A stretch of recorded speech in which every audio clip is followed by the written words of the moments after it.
Mr Bexhill, not his real name, told the court he'd recognised two of the pictures the police had put out of suspects after July the 21st, Yassin Omar and the man he'd shared a flat with, Mukhtar Saeed Ibrahim. He described how he'd first become friendly with this man, another of the defendants, Adel Yahya.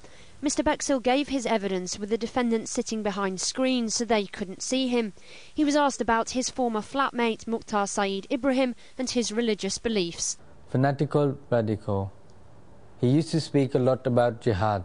He used to watch a lot of jihadi movies and listen to Abu Hamza tapes and Sheikh Faisal tapes. He talked about Bin Laden and the 19 guys involved in 9/11 and watched videos of them reading their wills.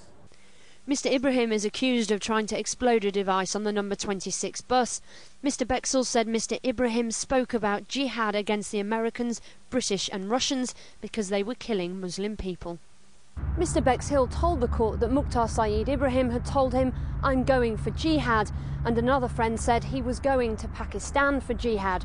He said that Mr Ibrahim had said to him, "We may not see each other again, we might meet again in heaven." Asked by the prosecution exactly what he'd meant by that, he said Mr Ibrahim had meant, "I'm going to die in jihad." The witness was asked about Yassin Omar, the man accused of trying to explode a device at Warren Street Station. He was asked to describe Mr Omar's religious beliefs. Fanatical radical. He tried many times to convince me to go for jihad, and those people doing suicide bombings were right. I would try and convince them.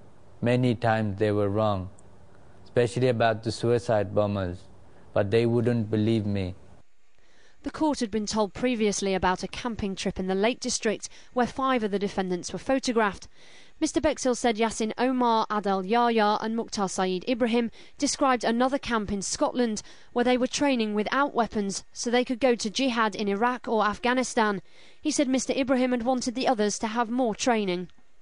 He asked me to take Yassin and Adel to Yemen and find a place for them to go training, military training. He wanted them to learn how to shoot a gun. He said Mr Ibrahim told him he'd been trained in Sudan, where he'd learnt to fire a rocket-propelled grenade, and Mr Bexhill said he was the man who Adel Yahya and Yassin Omar followed.